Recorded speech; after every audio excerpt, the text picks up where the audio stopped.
Today I'm reviewing Halloween 2018.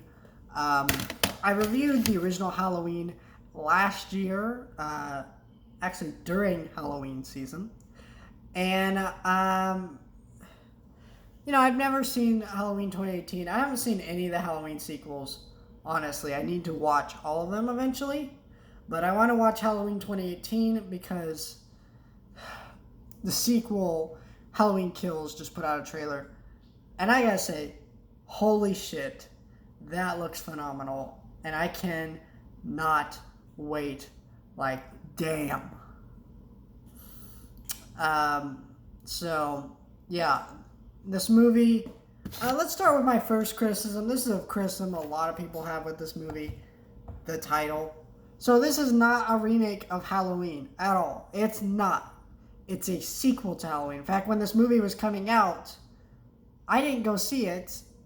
I'd never seen the original Halloween, and I thought it was a remake of Halloween.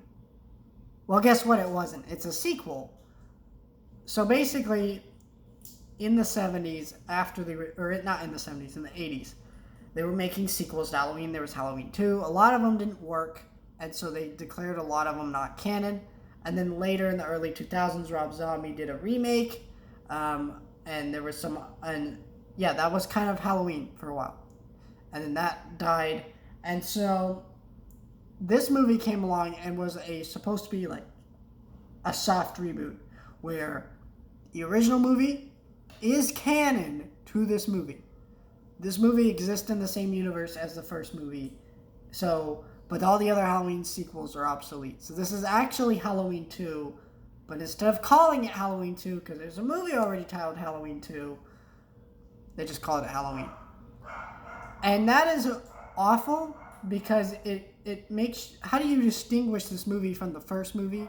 How do you make it clear that this is not a reboot either? It makes no freaking sense. It's a terrible title for this movie. The title obviously doesn't ruin the movie, but it's just like it would be better if it had a legit name and title. So let's talk about this movie. Basically, this movie is, like I said, Halloween 2. It takes place several years after that Halloween night. Laurie is still riddled with the grief and tries to take care of her family and her grandkids and stuff. And Michael comes back for revenge. It's a Halloween movie.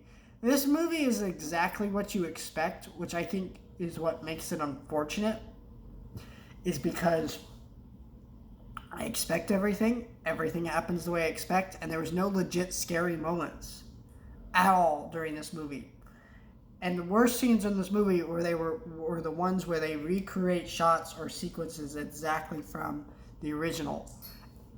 And I mean close to shot for shot. And that was pretty goddamn awful. Like, I cannot believe that they did that. But all the new stuff worked for me, and I liked it, and I wanted to see more of it, but it just wasn't prevalent enough in this movie. It was just, a lot of this movie was fan service to the old movie, and also lame, boring, generic slasher stuff. Like, the kind of stuff that you would see in a lot of movies. And I get it, Halloween is one of the first slasher movies ever made, the original. So, a lot of the movies that came after it are the reason this probably feels so generic, but also, like, I just believe the filmmakers didn't really do anything that new. And it looks like the sequel's going to do that, which I'm pretty happy about. Let's start with the main great thing about it. They used the score from the original in this movie, and it worked phenomenally. John Carpenter's score from that movie is one of the best movie scores of all time. It was supposedly composed and put together in a week, which is incredible for something that sounds that phenomenal. Like the or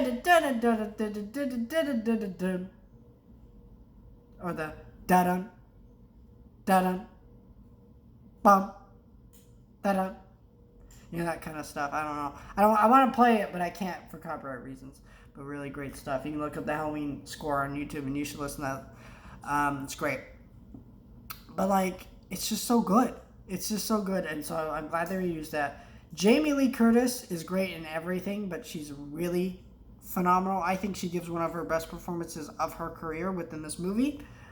And there was a long long take, which had excellent lighting through the sequence and it gave this really horrific atmosphere towards the end and gave a really good ending to this movie.